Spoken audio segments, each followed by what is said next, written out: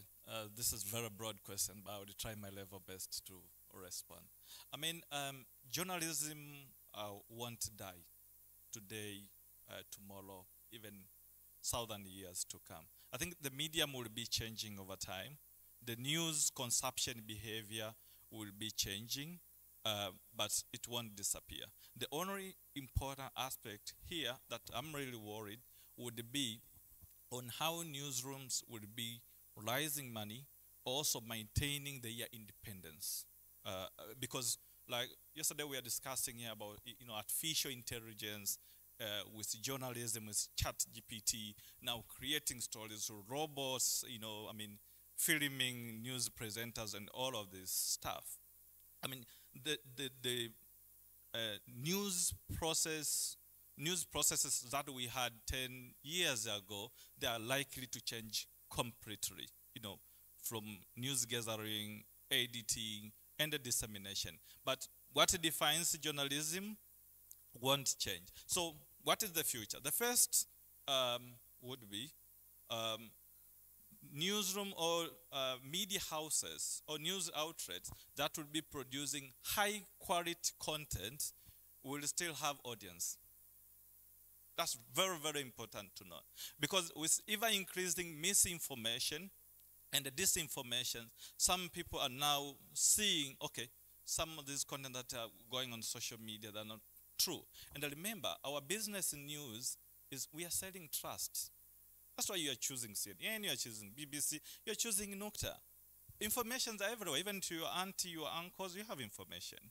But that trust that Mwananchi is publishing high quality news, well researched and balanced, is what people go there. So news companies that will be publishing quality journalism will survive. Second, it will be a duty of media houses to start educating or building a habit for the audience to consume quality content. We need to take this role. Because nowadays, people would go to Instagram, even take crazy stuff, because, cats, dogs, and everything. Then we'll be blaming people are not viewing our highly investigative stories published on YouTube. You have spent $5,000 doing your investigative stories. You get 100 views on YouTube and you're frustrated. It's our duty to train them or through our program to like, hey, you need to start valuing high quality content. But telling them alone won't help. You need, of course, to produce a most attractive content, not sensationalism, no. The way you package your content, whether it's 3 minutes, 5 minutes, whatever that is, 10 minutes, but make sure it also goes with the audience, whatever news consumption behavior.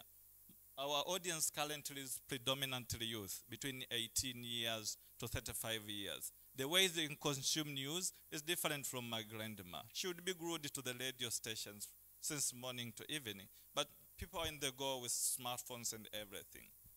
So if we think around these elements, and of course the last thing I think we need to do most of data-driven decision making on how we package our news, how we gather them, even in the way we create our business model, it will help.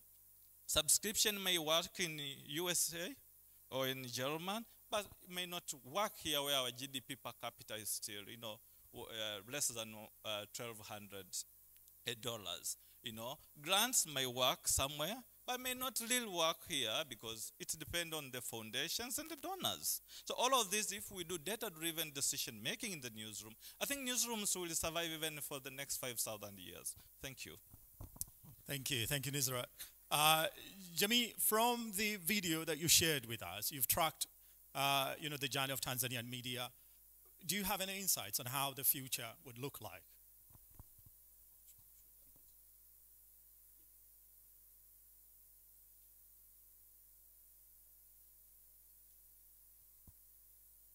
Thank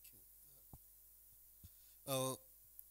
I will start by explaining a bit about the video that I've shared with you.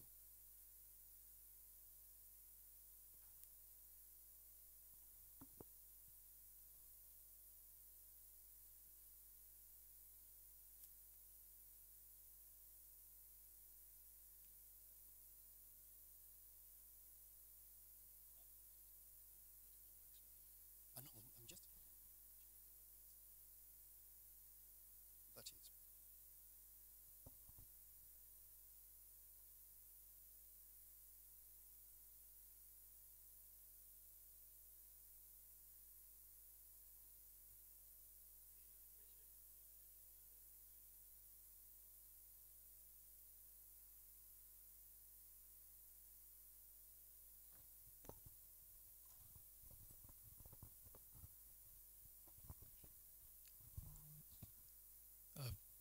Good afternoon.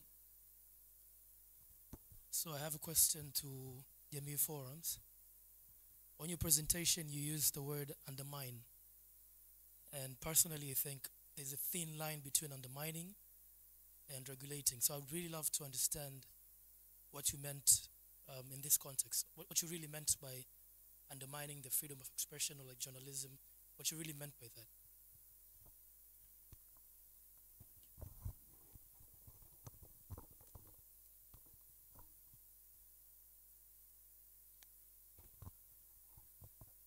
Okay.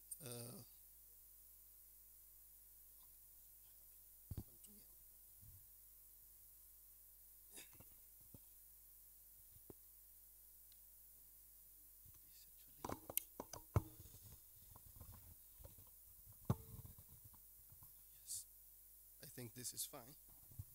Okay. Yes. Good afternoon. I am Francis Nyonzo, a Programs Officer from Jamii Forums, and I would like to explain a bit about the video that we have shared. What we have seen is some technological advancements which we don't actually address recently. And this is why we have categorized like this is traditional media and the digital media. This says, from the traditional media, you can see there was some developments from the print media, radio, then we came to televisions.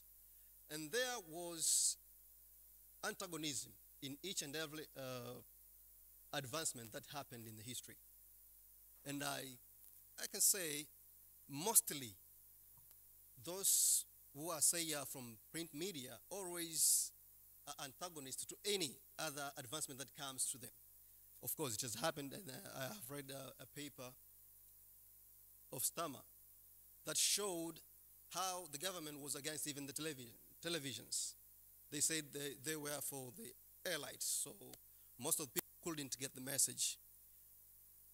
Similar thing is happening right now when we are somehow antagonists to the digitalizations.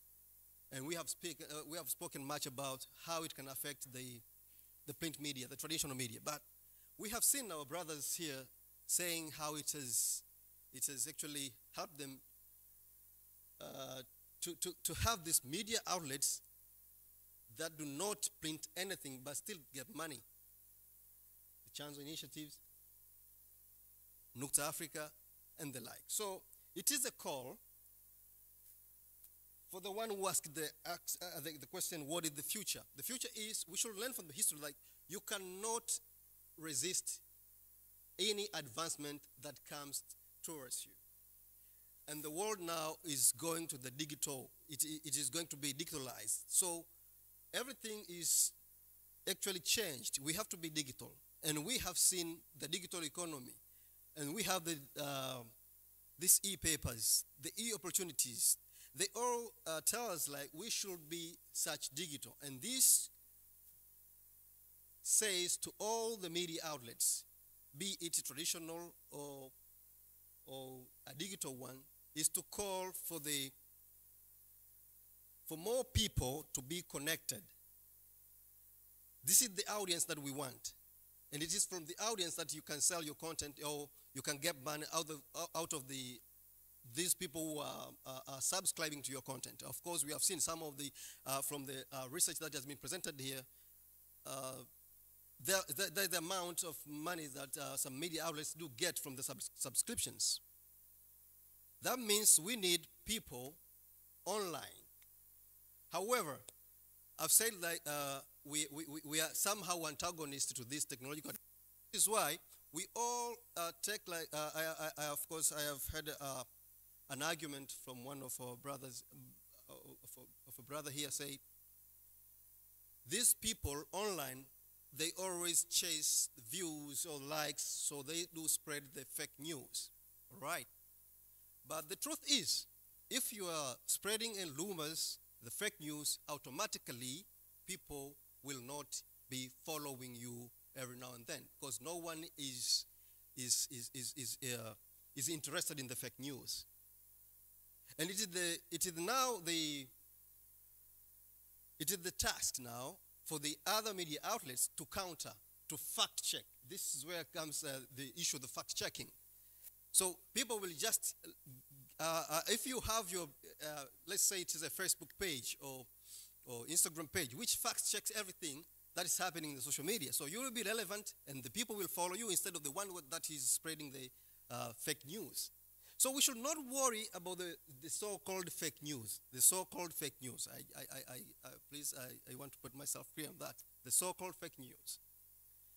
We should not be worrying of that thing to the extent that we want to ban everything that is happening in the digital world. Coming to what the brother asked about the undermining the freedom of speech.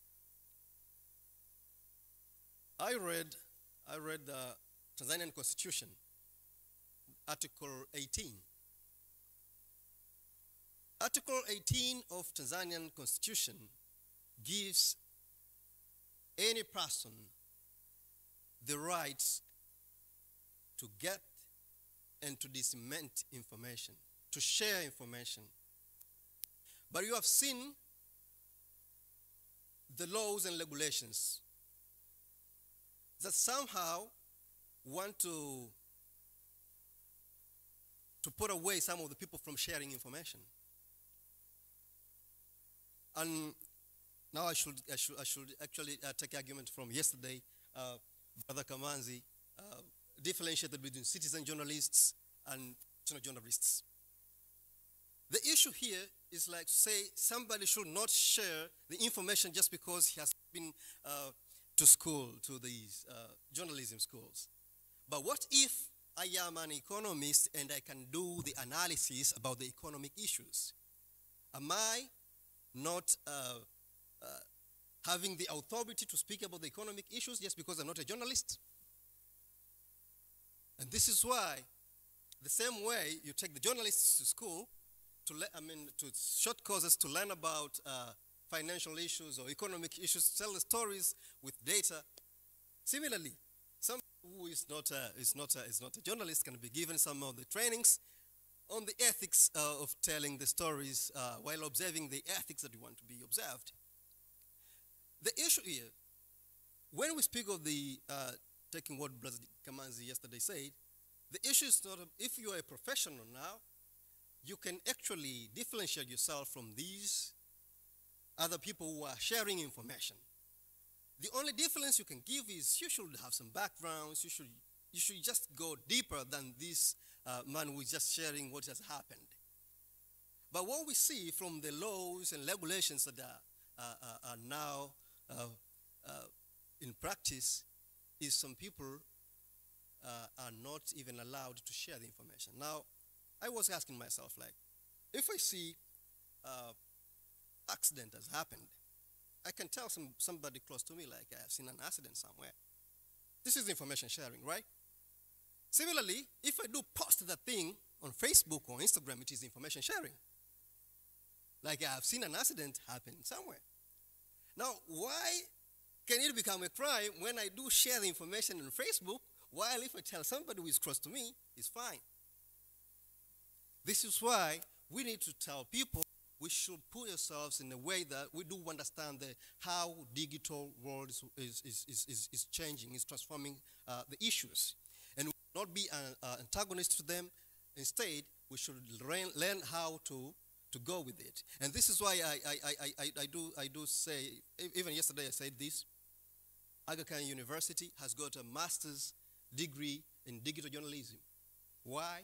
Because they have adjusted themselves faster. But we just want to be against it. I just want to put this clear. We were against the televisions, and we can see what we are doing right now. We got few televisions than other countries that accepted the technology earlier. The faster we are on accepting the technologies, the more relevant we will be in this digital world. Thank you.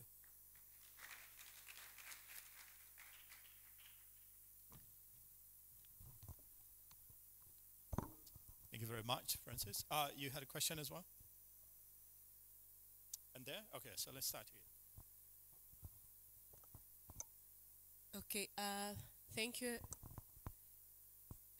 Thank you, Jamii Forum, for your presentation. I have questions to the Aga Khan University, as well as the Jamii Forum, and some clarity when it comes to a journalist, the word that they used yesterday. I think putting in Swahili is more easier. The mwana habari and mwandishi wa habari. Citizen journalist and a journalist. There is no way in a community like Tanzania we can proceed in the media industry if we do not address these two.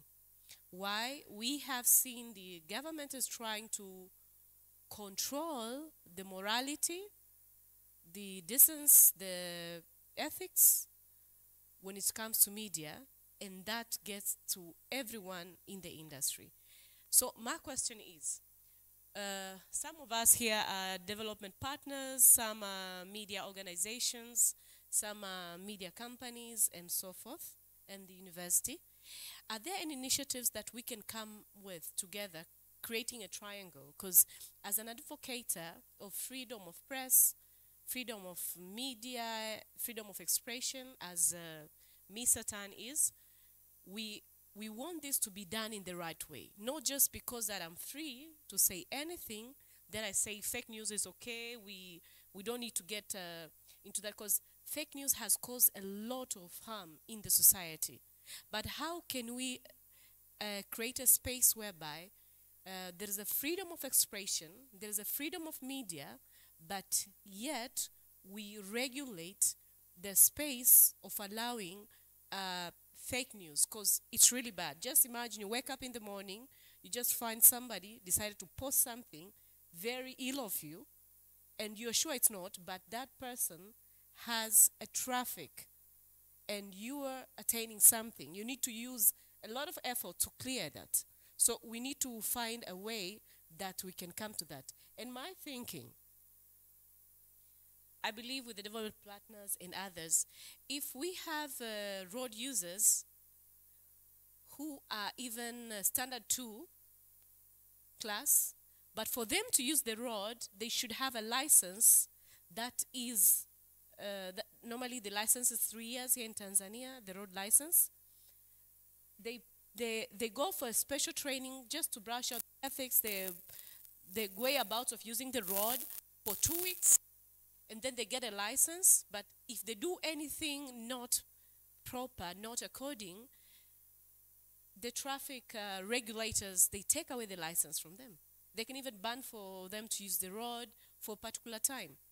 And it's very fair. It doesn't mean that they've not exercised their freedom of movement. They can still move, but they can make sure that everybody is safe. Then in the media arena, we should come up with a solution that, because what I see is the government is living in the dark when it comes to this space, and media actors and the business people also, they are in the same, it's like a giant that has just come to Tanzania, and like what can we do? You are stopping this. This is making money. This is sharing information. We want some ethics and all that. Maybe that's a room. But also when it comes to master's degree in digital journalism, with which Aga Khan University is doing it, which is very good. As much as we have traditional media that, as it has been reported, it's going to be there because there are a number of people who are still using it. But as previous presenters say, if at all the news is well cooked, is well presented, still there'll be people who want to use it. This is a call of having a digital media as a component in our universities. Because currently, I'm pretty sure, I'm not a journalist, but I'm business, economic oriented, because I know any newsroom, any business-oriented person will move with the space of who is my consumer, where is the demand. So if that's the case, then let us see a room of bringing the answer to that, because otherwise just training, because in our group we mentioned something about succession. We have journalists now, we have editors now, but if you don't give them a proper startup, it will always be a problem when they get to practice. Thank you very much. Unaweza kusema kwa sekunde chache sana kwa sababu muda umekwisha. Thank you. Yeah. I need an interpreter because I'm not fluent in English. So you can assist me. Also, I'm not sure that those people we are targeting to use English, whether they know English. Maybe they know Turkish. And we are struggling here with the misamiati to make them comfortable while they don't know even English. Anyway, tuendelee. Yeah, my friend from Jamii Forum, you asked the question, but you just became a bit circumlocucious, but you didn't even answer the question. You asked whether the government is undermining the freedom of expression or regulating, but you didn't say anything. Let me try to answer for you. The government of Tanzania is facilitating the freedom of expression.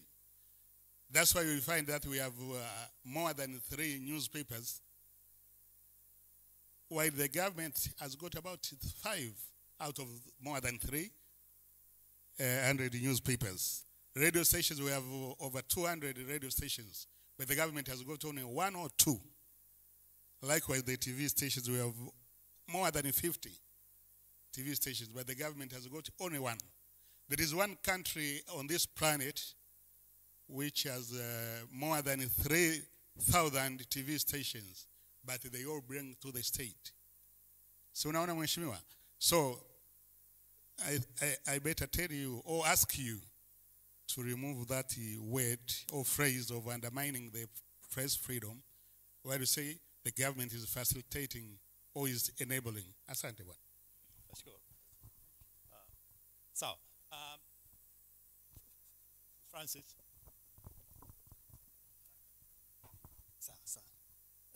Asante. Naomba nitumie Kiswahili kwa wakati huu, then I will be switching kwa haraka haraka. This is my very first time to hear kwamba freedom of expression can be regulated. My very first time. How am I free if I am regulated? That would be a question. Nije kwa wadada Riziki anasema kuhusu hizi teknolojia, na of course anasema wanahabari na vitu kama hivyo, akisema kwamba magari yanakuwa licensed na nini. Tunapoangalia katika masuala ndio maana nimesema kwamba hizi habari mnazosema ni fake, mnazosema ni fake, ndio zimezalisha fact checking, kwamba kuna poto nyingine kwa ajili ya kucounter hizi.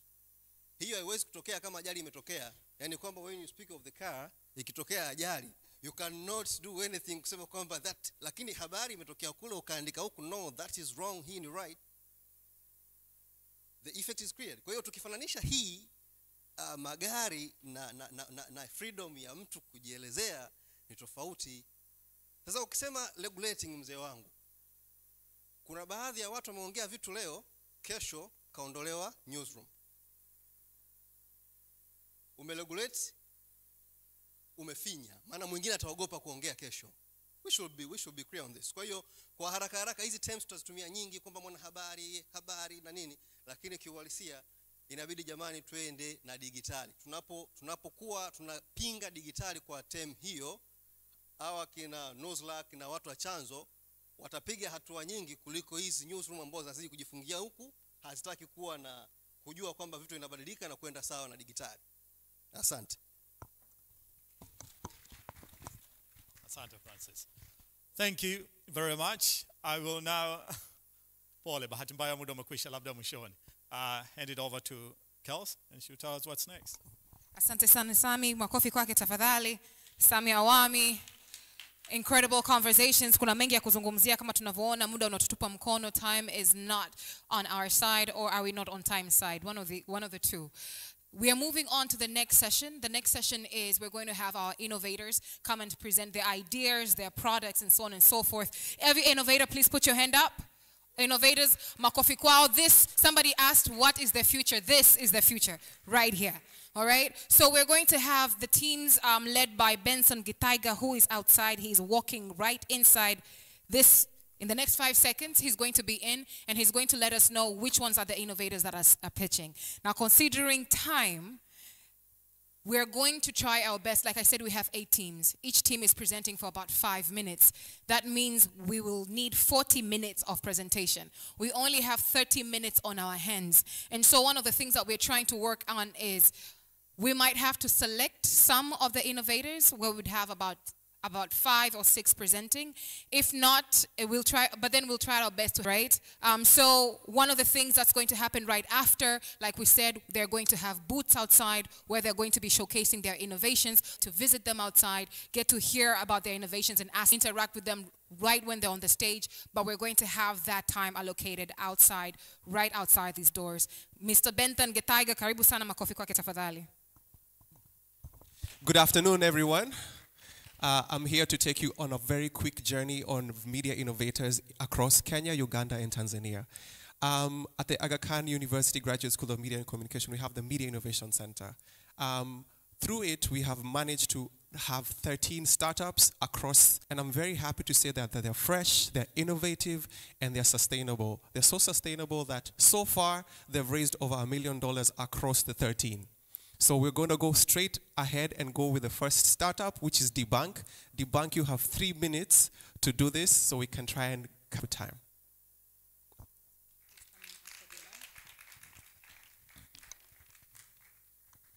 So what we're going to do, right after as Debunk is preparing themselves, Benson is also going to prepare the next innovators that are coming after Debunk. If you can allow me to just ask you to stand on the side here, we're going to arrange ourselves in a way that will allow us to come to the stage one after the other. Right before your presentations, I have been asked to bring to the stage Dr. Nancy Booker to invite our representative from the German embassy to kind of take us along the journey and now lay the stage for the presenters who are coming.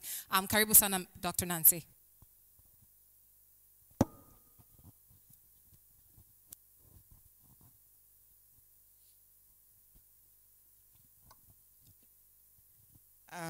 Thank you for that. It is my singular honor to be here again to welcome the head of cooperation at the German embassy in Tanzania to make some remarks. And why this is important for me at a very personal level is that, you know, many of you had Kari speak earlier today, and part of the support, the financial support that enabled him, and I think I also saw Absalom Kibanda earlier on, that support came to us through a very generous grant under the East Africa Media Scholarship from the German Development Bank. So we are working very collaboratively with our colleagues and counterparts, you know, from Germany to support, you know, media development in this part of the continent. So Dr. Catherine Bonneman grew up in Saudi Arabia and in Germany. And her studies in the fields of political science and media and communication studies led her to Spain, Bolivia, the UK, and Germany, where she later on obtained her PhD. And she's currently the head of cooperation at the German embassy in Tanzania since 2020. So, Catherine, please come. We are delighted to have you. And set the stage as we welcome our innovators in residence. A good number of the teams also coming from Tanzania. Karibu sana.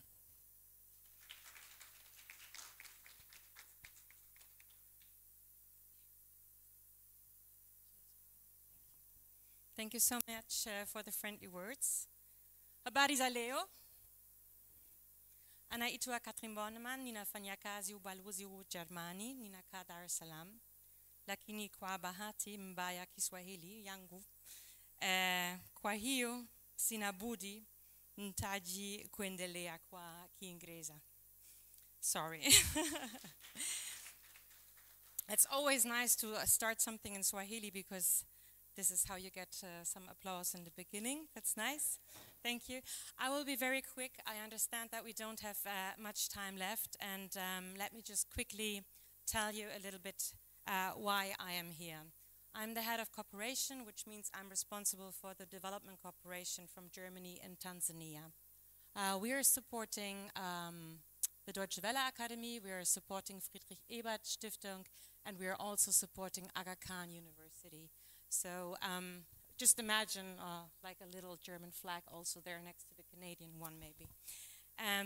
Right now we are supporting Tanzania with media development about 1 million euros per annum. So this means that this sector indeed is very important for us.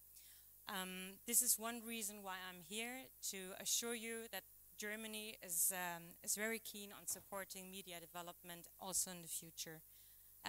My second reason here is that I'm here to learn from you, and this is why I will be hopefully very quick.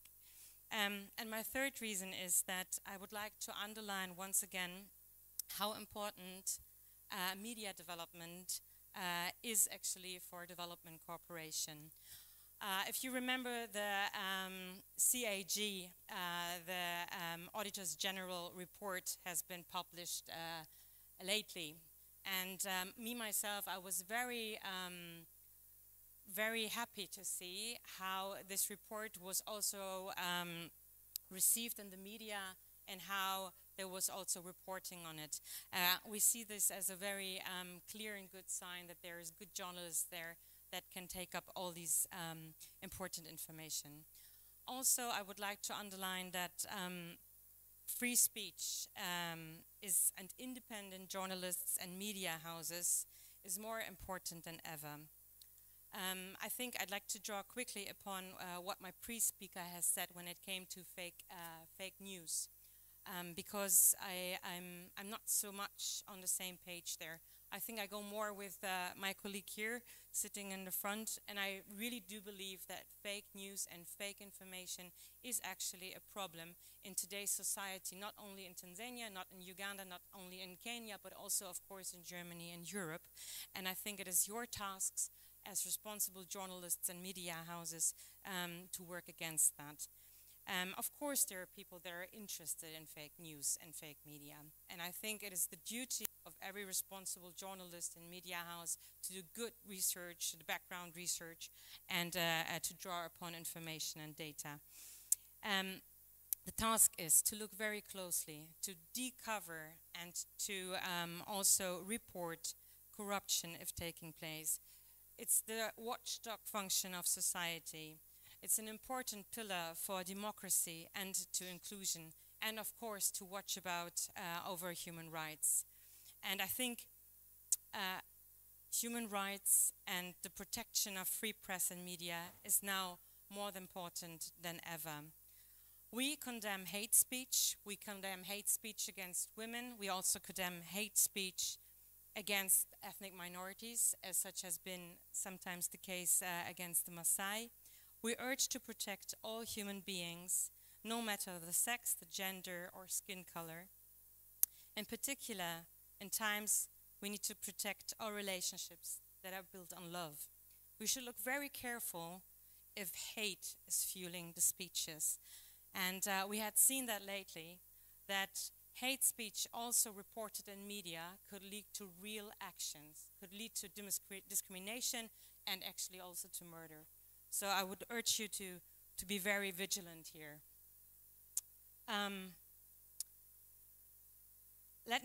don't want to, no, one last sentence there. I think that when we try to protect the vulnerable ones in our society, it is also because vulnerability can shift. Today it might be them, tomorrow it might be us. So have this in mind. I was asked also to sum up a little bit the outcomes of the researches of Media Futures East Africa. I think very important is to say, once again, one of the main sources for revenue income is commercial adverts. This is something that we need to have in mind when we come speaking about the independency of media houses and journalists. Also, one finding was that during COVID times, still the governmental ads and commercials were there to save them through the COVID crisis. This means that governmental funding is important, but how could we actually shift that to a more neutral funding? I think there was also an idea to, for example, creating a fund, a governmental fund where media houses could draw money out.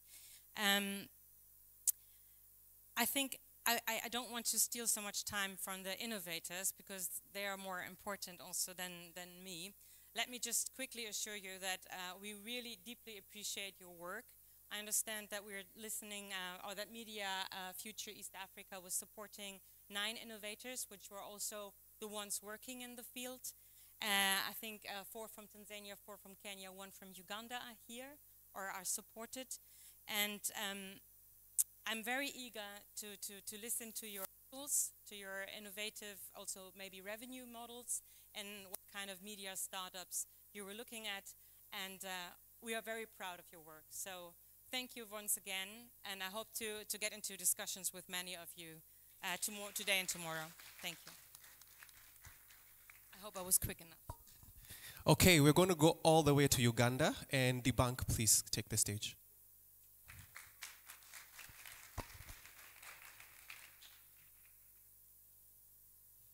Hi everyone.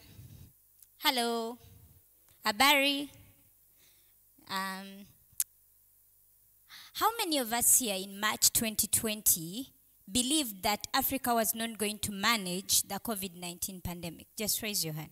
How many of you actually thought our families were all going to perish on the continent because the European countries were not able to contain the virus? How many? How many of you were scared that the next day you were not going to actually leave because the story at the time was that the continent would never manage to help us survive? Those are the narratives, and that's the story. We are the first ever fact-checking organization in Uganda, and that's the Debunk. My name is Marina Pio. I am the CEO. I'm not alone. I came with Bella, who's our communications person. Wow. When someone says fake news is not an issue, I worry. Fake news is a human rights challenge, and it's about time we actually recognize the impact it has had on many people. Think about the pandemic and how many people believed so many stories, and people who died taking on concoctions thinking that if they did steam over and over and over again, they were going to fight the virus. Misinformation spreads very fast. From that research, you can see 75%, my apologies, more likely to be retweeted than factual information. And so you would ask, why Debunk, right? Why us? Let me ask, how many of you here don't care about information? Okay, let me rephrase. How many of you care about information? And that's what we are here for. We are not only tracking and debunking misinformation, we want to give you the accurate information you need so that the people you serve make informed decisions. For the past few years we've been together, We've been able to produce a number of factual information. We've been able to prototype a fact-checking bot that can help you and I and our communities access accurate information. We've trained young people from the partnership we've had with Aga Khan University. And while we're here today, we are asking for strategic partnerships to help us build these models. They asked, what are our revenue models? We are the agency we would like you to trust to give young people accurate information. And as a fact-checking agency, if you're interested about education, that's the content we're going to produce. We would like to get money to partner with you so that we produce mass fact checks, not only in audio, text, or video, but the content that people need to make informed decisions. We also have the bot and a number of things. And so, this is my conclusion. If you care about society, if you care about the decision-making processes for young people, if you care about human rights, if you care about democracy, this is about time that we fight misinformation. Thank you very much.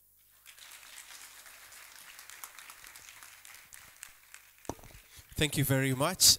Next, we are still in Uganda, where Simon from Open Signs will be here to pitch. Please, this is how we clap for Simon because he's deaf. Okay, great job.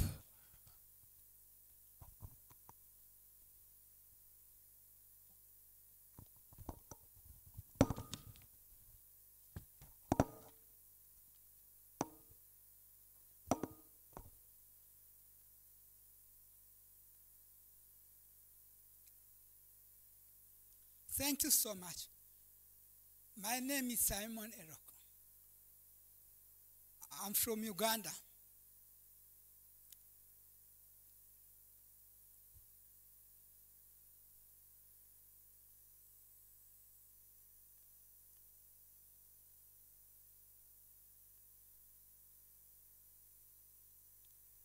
So, I am an advocate for inclusion, where we support people with disabilities to access information.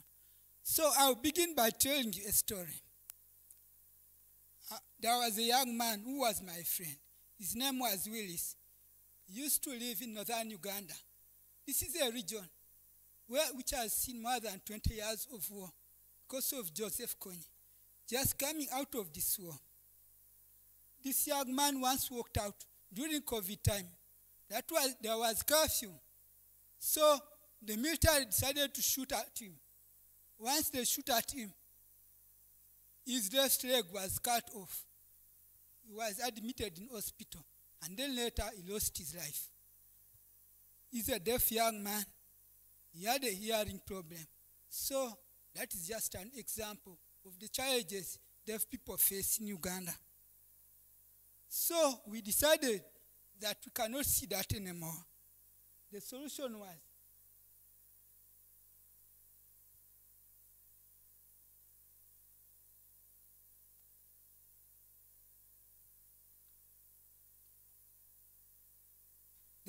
was for us to start Sign TV Uganda. So Sign TV was a media channel to help convey information in sign language to the deaf community. We piloted the idea and started in May last year. So Sign TV started broadcasting content, which includes a program that broadcasts content which is live. What is happening in the community, we broadcast it in sign language. And then again, we started a weekly program where we give news to the deaf community in sign language. Then there was also a Health Matters program where we give deaf people access information, health information like HIV/AIDS, contraceptives, and many other information. Then also we had the entertainment program. So all that has helped us reach over 10,000 views. We also have 500 subscribers on our YouTube channel, and also positive rating from the community we work with.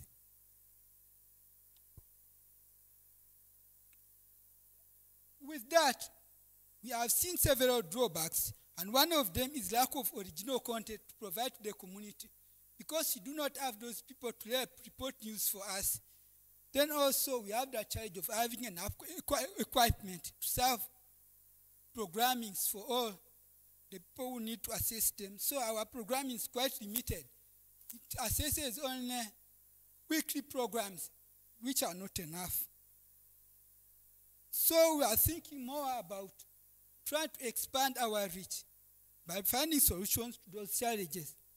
And one of the solutions we have is to start up a sign reporters program where we are able to train young people who can be reporters in sign language. So when you have those reporters, they can be able to collect stories in sign language and broadcast them to the audience.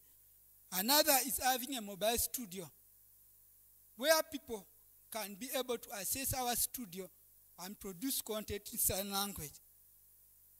We also want to expand our programming to make sure that we are able to provide programming almost daily for our community so that they access programs every day from our channel.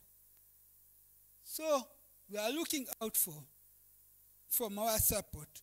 And one of that, before we expand and produce that content, we need almost $156,000 US to help us start this fellowship. We also need to do a staffing and increase the number of people who work with us, because right now we are only a small team of 5 people. We also want to expand our equipment and also register our television so that can be able to broadcast on channels like DSTV, Azam, and many others. Thank you.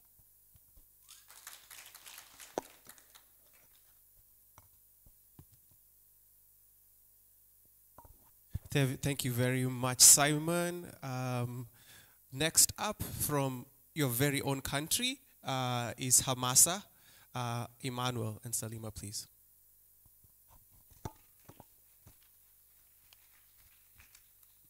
Hello, everyone. My name is Emmanuel from Hamasa.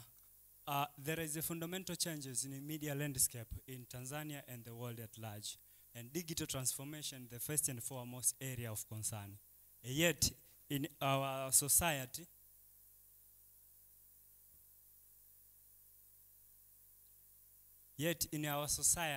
we are still lacking behind. Data illiteracy in accuracy of information, data illiteracy in accuracy of technical tools and marketing research is the one of area many small and media community radios are suffering. So this makes us Hamasa come with something called the Hamasa Analytics. Hamasa Analytics is a cloud-based system tailored to the small and media scale business, small and media scale media to help them to digitalize their entire business. So the Hamasa Analytics focus on 4 areas: performance analytics, finance, human resource, and content programming. The market size of media house in Tanzania is more than 500, but we choose to not kick the ball too far. Our attainable market size for current is 200 media house, those small and media sizes. We have succeeded to reach more than 60 media house up to now. So during the program, we have succeeded to visit physical more than 25 media houses, more than 24 media houses. And during the program of developing the system, we have succeeded to train media innovation training like publishing on different platforms, fact-checking more than 43 media houses. And our revenue model is to give free subscription, which you say like grace period for the 6 months. Media house will have to access human resource and finance for the 6 months, and then enter into subscription. Ideal is to have at least the first 50 media house to start with. Our short-term milestone is to reach other regions. Also, for the time being, we succeed to reach only 10 regions. So it's to cover up the all regions Tanzania and to invite new partners. And the future is to look on how we can to generate other sources of income out from this system. And that is the team behind this program. Thank you.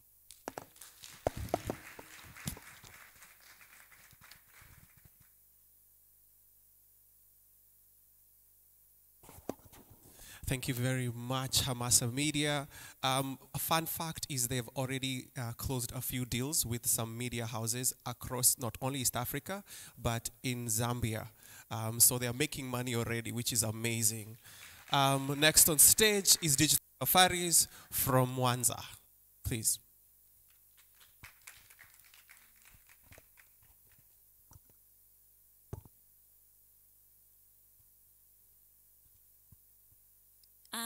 Good afternoon, everyone. My name is Latifa Klebo from Digital Safari Tanzania, Mwanza, and this is Habari za mchana. Yeah, I prefer using Kiswahili kwa sababu tuko Tanzania. Kwani tufungwe sana. Naitwa Tanjana Francis Mgonja kutokea Digital Safari. Imagine waking up in the morning and opening your window and you see the peak of Mount Kilimanjaro. How do you feel? Seeing the sunrise in the morning, how do you feel? Africa is the motherland of all nature with beauty and inspiring things that you can see and experience. But where do we get to see these all things? In Africa, you can see like there is so many things that you can see, like water, and also there is waterfalls from Lake Victoria, which is called Lake Victoria Falls, which go all the way to River Nile and watering millions of lives on its way there. But who cares about it? We only see Europeans coming to Africa to explore things, but we have so many things to explore, like Mount Kilimanjaro, and that greenish thing that you can see there is Ngorongoro craters. How do you feel seeing it in person? okay, and just imagine you are seeing the dancing stone. I know many of you can think yourselves and ask yourselves, how can the stone dance? It is possible and it is true. You can only find it in Africa, Tanzania, Mwanza, at Ukala. The stone dancing after receiving the permission from the owner. And tourism is one of the main way in African country to create and generate more income. Not only that, but it provides jobs to millions of people. The people you are seeing there are Africans in Paris. Instead of visiting their local tourism, instead of visiting the Mount Kilimanjaro, instead of visiting the dancing stone in Ukerewe, they went outside to explore. So, as Digital Safari, we conducted a research, and 87% recommended a creative, inspired, and educatable story through film. Also, we create online tourism platform where everyone can see it and can select the package and go or visit where it can. Okay, with the help of DW and AKU, we managed to film 2 films, which is one called Nyanzara, and which will show you the beauty of Lake Victoria, and also Nje, which has 3 series, which also will show you different places that you can visit in Tanzania. Apart from that, after getting inspired from the movies that you're going to see, you go to the platform, or we can say it's a booth, where you get to book your safari to go visit the mother nature of beauty, Africa. We targeted youth aged from 25 to 40 years, the families, the organization, and the corporates. Our business model, we depend on tourism packages and also commission work and endorsements. As you're seeing our team, us as young and growing innovators. We are still growing. We are still working on our business, and we still want to grow. You can't grow alone. We want to grow with other people with us. So we are looking for partners who can partner with us, help us in this journey to help Africans tour Africa, because you can't go outside. You can't value somebody's thing if you can't value your own thing that you have at home. Thank you very much. If you have any question, you can see us to our booth outside.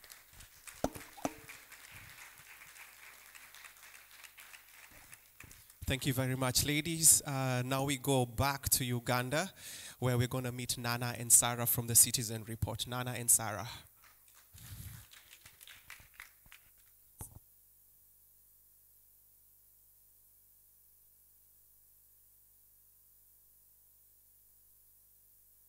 Good afternoon, everyone.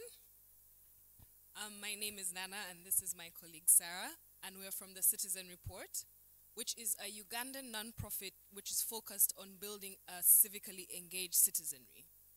And we thought, what better way to do this than to create a game that is fun and engaging, but teaches young people particularly, between the ages of 10 and 16, the tenets of good news sourcing and media literacy. So my colleague is going to take over and kind of give us a run-through of how the game works.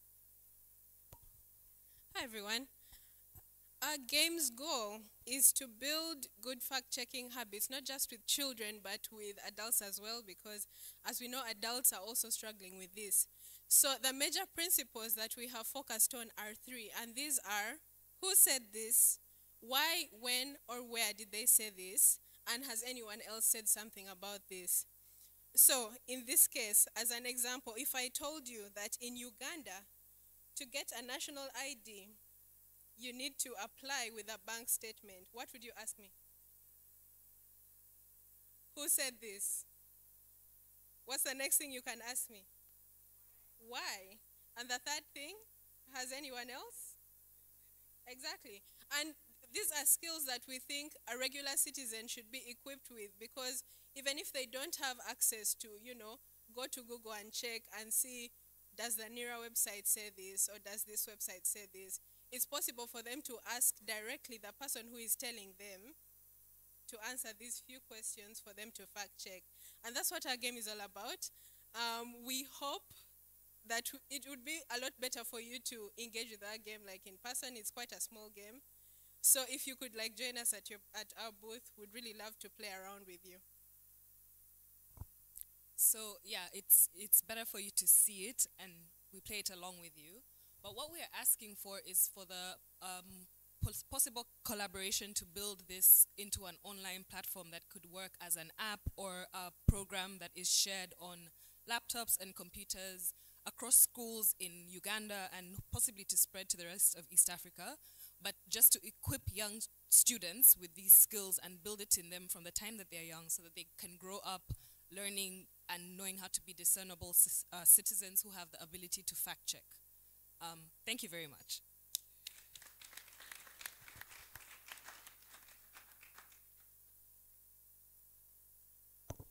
Thank you very much, Nana. A fun fact is they are going to scale this also into a national competition.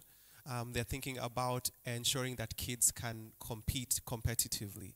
Now we go to Kenya, to a very remote part of Kenya called Budalangi, where we have Vyombo Media.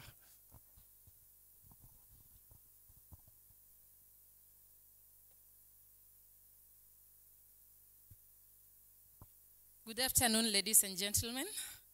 My name is Monica Nerima, the communications lead at Vyombo Media Solutions Limited. As you've heard, we come from Budalangi, Busia County of Kenya. I'm with Sherry Nakinyi, who is our lead researcher. Vyombo Media Solutions Limited is generally a company that advocates for change using media content. We got into the Innovator in Residence with the Aga Khan. And for this project, we based on creating content on HIV/AIDS that will align with our community. So allow me take you through a short scenario to take you to Budalangi. Budalangi is majorly a fishing community. That is the major economic activity that we indulge in. In Budalangi, getting fish is not as easy as taking your money, going to the beach, and you just buy it. There are other issues that you will encounter while wanting to buy fish. In Budalangi, mostly, rich boat owners, or those people that own the boat that are supposed to sell fish to fishmongers, take advantage of them and sexually exploit them.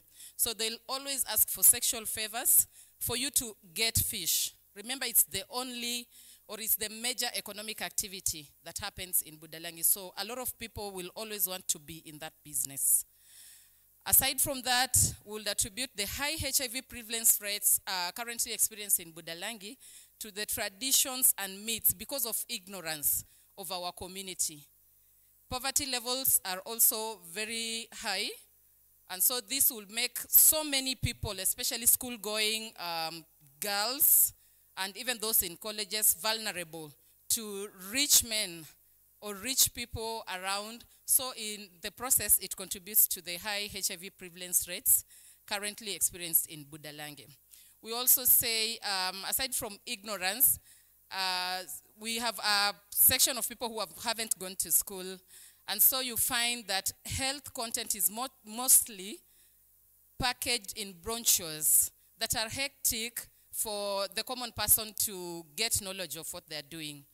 This is why Vyombo Media Solutions Limited came in and sort of repackage and simplify the health content into a language that our people will align to, or rather our people will understand. We produce plays using local artists and in a local language, which we then air in our social media platforms, but also majorly on radio, a community radio in Budalangi, which has a followership, or rather a listenership, of about 250,000 people. So by then we will be reaching our people in a language that they really do understand. Aside from having the interviews, we go to the market centers, we go to school institutions, we even go to the beaches where the fishmongers and the fish or boat owners are. We do live skits for them in an entertaining way, of course, which will hook them up and they'll get the information. And in the process, they will learn what maybe other stakeholders package in brochures that they wouldn't have known about. We also run very active social media platforms. For instance, we have a WhatsApp page where we have health experts and residents of Budalangi who willingly join. They always ask their questions and they are responded to by the experts there. So it's very lively. Aside from that, we also have a followership on Facebook where we air our content and people are able to engage us directly. We had this idea in the year 2020, and the year 2021, through the Aga Khan University, we won a grant which enabled us to acquire an office space and also to produce content. So from last year, April, we produced 12 radio dramas and 24 expert interviews. We've also gotten into partnership with Bulal FM, which is a community radio station, and Ampath Kenya, which provide us with the experts in our shows. And I believe we've got impact at the ground, because as per now, through our partners, we distribute free condoms to the community.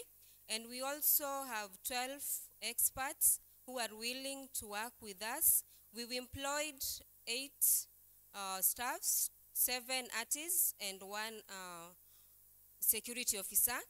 We've also engaged with our community or with our listeners directly through the radio slots. We've got call-ins and SMSs, whereby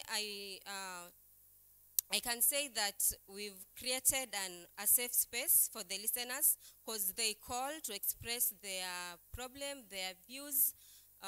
Like the last show we had, there's a woman who called, and you will feel the pain from her voice, requesting or asking the expert why her kids have been dying at the age of 15, and yet they adhere to the medicines. So we've been doing this, and our main objective is to change mindsets and promote positive behavior change. So welcome any partner, any support from you who'd like to support us continue with this journey, not only on HIV and AIDS, but rather any vertical that require community sensitization so that we can change the mindset. Thank you.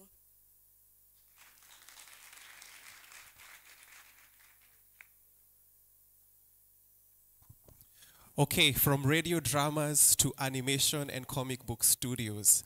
The next startup is from here, Tanzania. I want to introduce you to Glory from Vyombo. Habari. Habari. Na wasalimu kwa jina la Jamhuri ya Muungano wa Tanzania. Okay, kazi endelee. So, my name is Glory Charles Mlagwa from Vyombo. I am a medical doctor. And just yesterday, I was telling the mother that came to the hospital that her son has type 4 hypersensitivity due to the tuna fish that the son ate from Forodhani, and that is due to genetic composition that he has inherited from the father. You're all looking at me. Actually, you haven't understood a thing that is troubling the son. So the existing methods of presenting the medical information and medical education in Tanzania and in Africa as whole are very complex and scary that most people either do not want to hear, and even for those who want to hear, it becomes very complicated for them. So at Vyombo, we aim to first digitalize the health education, and after digitalizing them, we have to put it in a way that first it will entertain you to hear, but also it will leave you with proper education aside from the sites that you now get your health education. So this solution that we are offering is in form of storytelling that we co-create with our communities using our animation studio, and our aim is not just to create millions of videos to share online or wherever people are, but what we really want to do is to foster behavioral change so that people can seek for preventive measures and seek for better health lifestyles rather than waiting to get sick and come to the hospitals to see us. Our products will be distributed in 4 different channels. Are distributed in 4 different channels. We have an online platform, we have a website, as well as other accounts that we do have on social media. So if you go to Instagram, Twitter, we are all there. And we have grassroots outreach programs, that is, for the communities that are not available online, we reach them through community-based cinema showcasing. Imagine you're having your Mbuzi Cup somewhere in a village, but before they start playing football, for just 10 minutes, I play a video that is a story based on diabetes.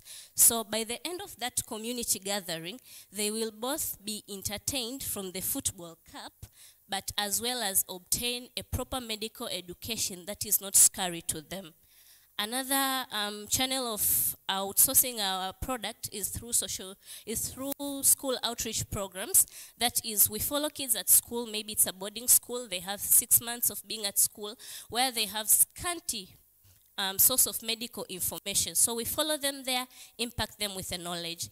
And lastly, we are doing media partnerships, that we have televisions and radios that have the local grassroots reach, so we can take the videos there, partner with them, as whoever is watching the channel will also get a proper medical information, but again, in a simpler form.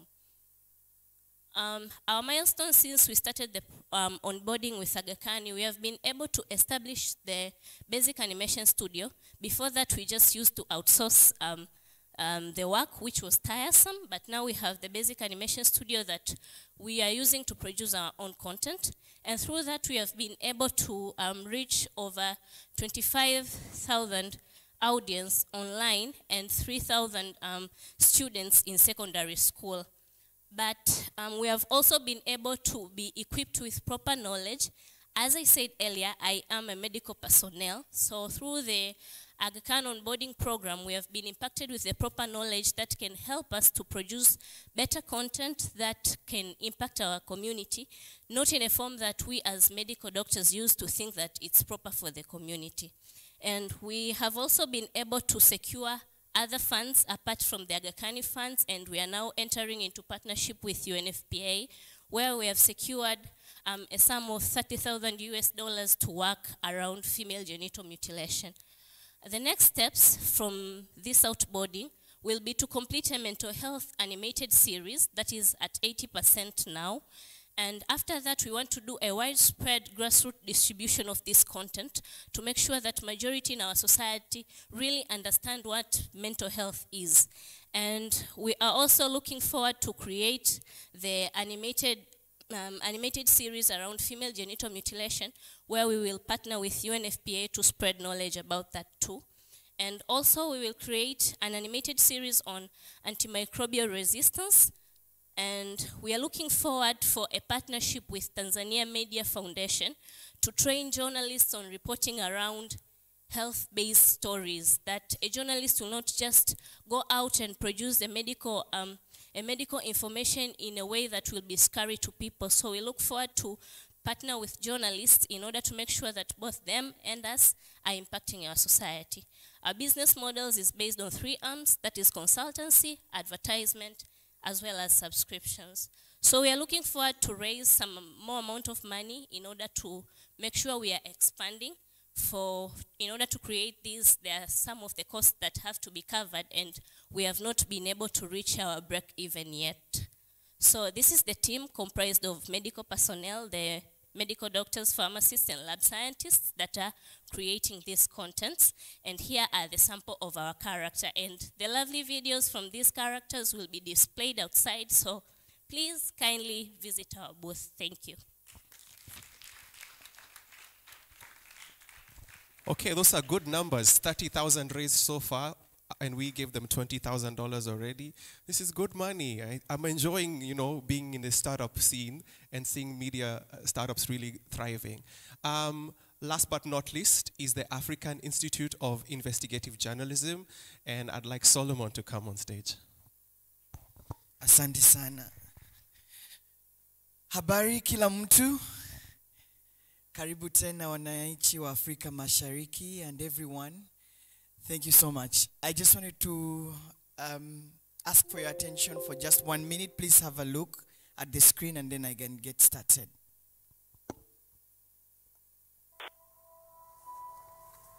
This one can inject 10 people.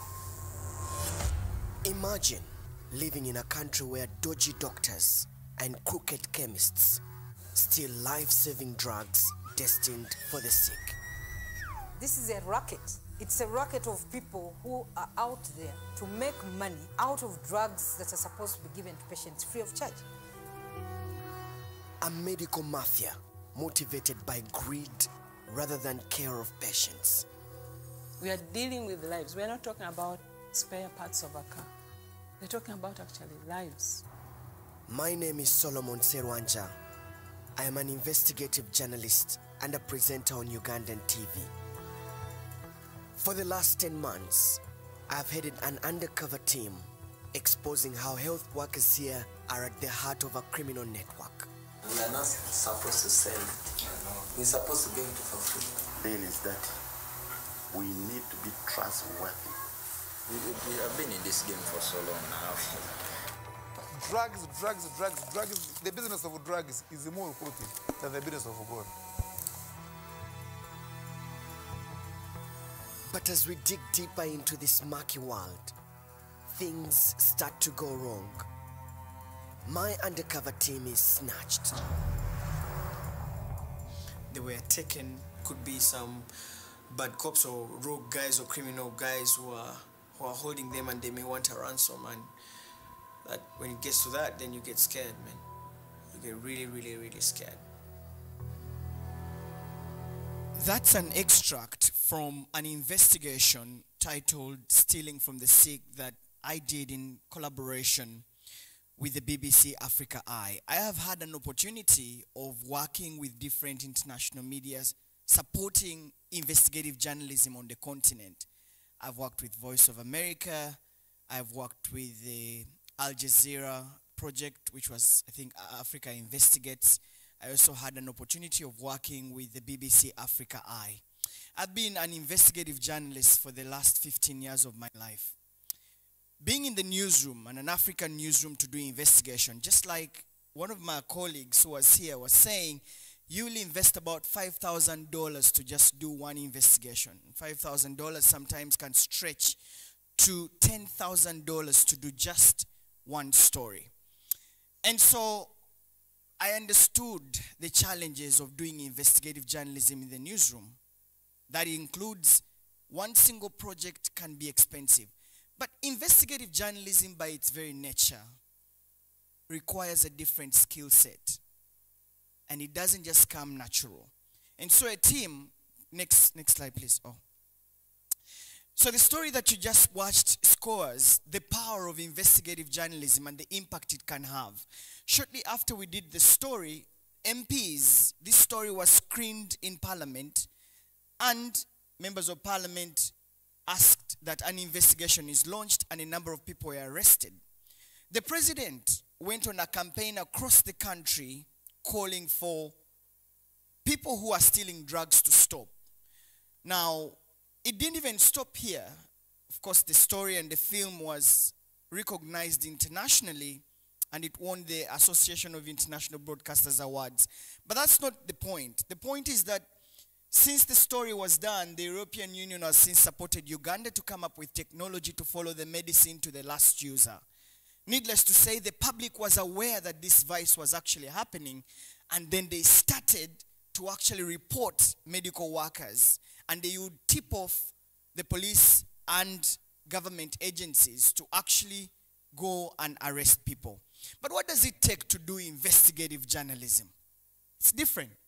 And so having been in a newsroom, I'm very aware that the investigative journalism takes a certain skill set, and it requires heavy investment. Needless to say that there's been so many times that we've done stories, and those stories never make it through to be published or even to be broadcasted because of political interference. The commercialization becomes difficult. And so a team of colleagues came up with the African Institute for Investigative Journalism. And of course, what was our dream? Our dream was to start and grow a network of investigative journalists across the continent, build their capacity in investigative reporting, provide small grants to them, and also come up with equipment that can facilitate them to do their work. Now, what was our success story? So we came with our hats out and we poured it all to AKU and DW that supported us. And together we've been able to train 30 journalists. We have also given out small grants to them. And we've also created the iRoom platform, which platform is open for investigative journalists to publish their work, even if it has been rejected by their mainstream media house. What else have we achieved now? We've set up workstations for investigative journalists. We've also bought equipment, so like secret filming cameras and edit suites for them to work on their stories. We've also set up several workspaces for them to work. Where do we go from here? Our target in the next 3 years is to go all across the region and train at least 300 journalists and support them to do at least 20 investigations. And of course, we also want to leverage their stories for advocacy so that we actually have impact. What is our ask? For the next 3 years, we're looking at raising $600,000 to support our project plan. And how are we going to raise this money? We really want to go with the grant model, because with that we're able to sell social capital and attract people who are investing in social entrepreneurship and indeed social justice. We also are looking at raising $200,000 from a consultancy basis, which actually we are already starting to do. We got some work from Action Aid International to investigate corruption. We got some work from the Center for Investigative Journalism to investigate climate change. And we believe strongly that investigative journalism can make the world a better place. Thank you.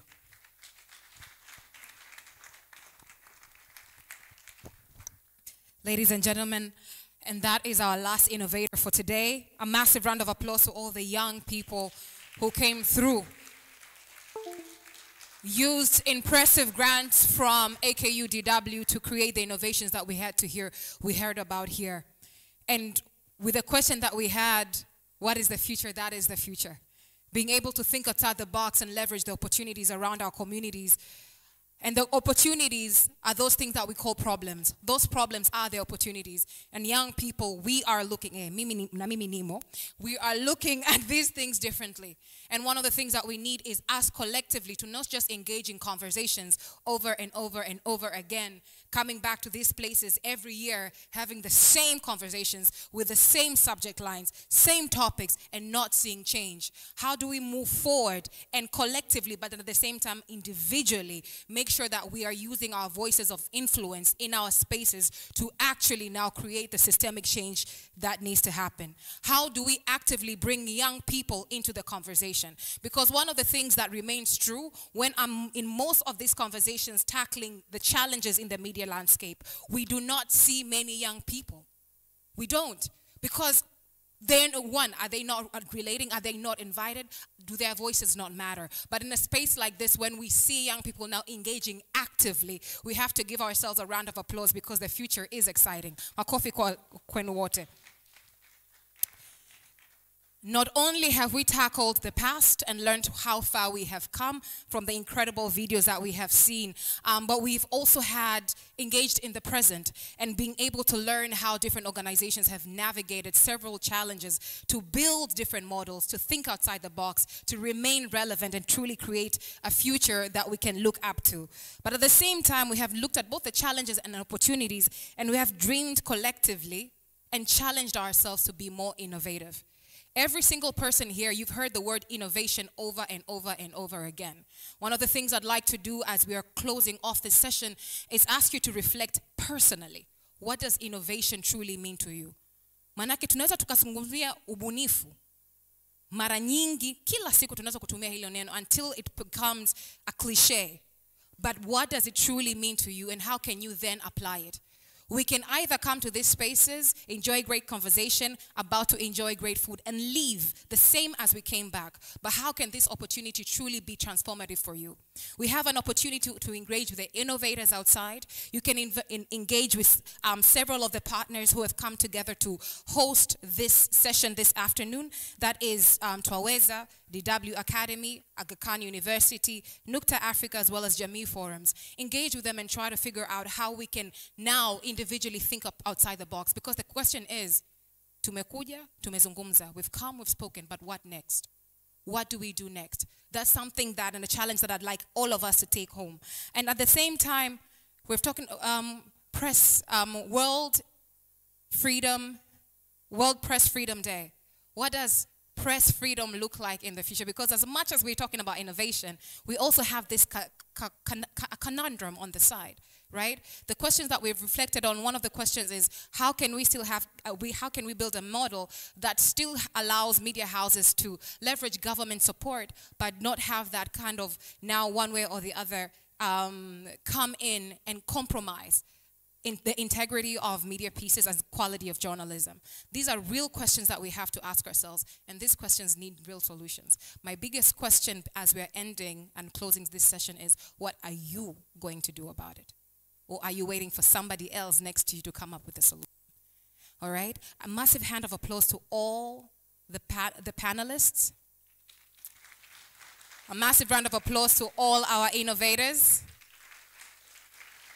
But then also another massive round of applause to AKU, DW, Unaweza, Nukta Africa, as well as Jamii Forums. As we close, we've got 2 gift packages here. I'd like to call Dr. Nancy as well as Julia to the stage. We'd like to give some gifts to Bakari Machum, as well as the Miss Bonoman. Karibu sana. May I please ask both of you to come to the stage.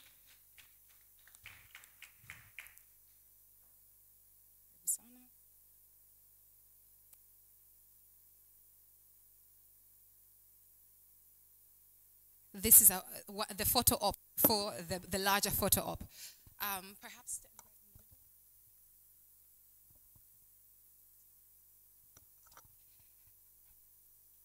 So here is, oh.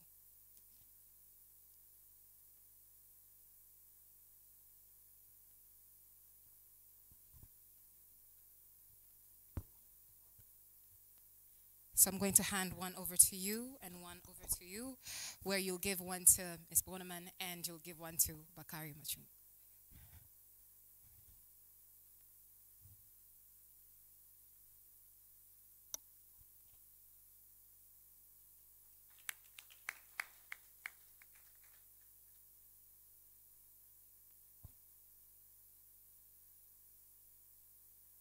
All right, another massive round of applause to them.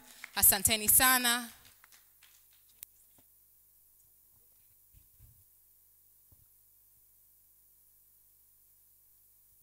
Makofi kwao wanavyoshuka.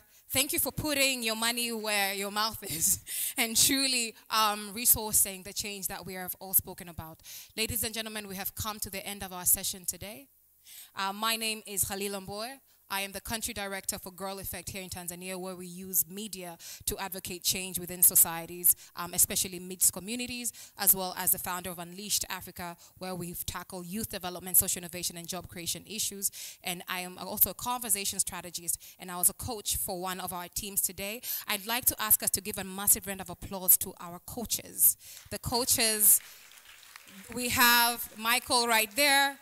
We have Francis, I don't know where he is, and we also have our lead coach, Anne, who right there. Makofi kwao tafadhali, imekuwa ni kazi nzito. I'm going to ask us to give a round of applause to the teams from Twaweza, AKU, DW, Yami Forums, Makofi, as well as Nukta Africa. Ladies and gentlemen, a wonderful afternoon to you. Keep pressing for innovation and progress. Asanteni sana. Thank you. I'm sure we'll be able to be very innovative for lunch this afternoon. We have only 25 minutes left. We need to do the room, dismantle it, and make the room ready for the rest of the teams. And we are late for half an hour, so please go grab your lunch just behind this building. And join us 10 minutes before 2. Kindly observe time. Otherwise, today we're going to be here until midnight. Thank you.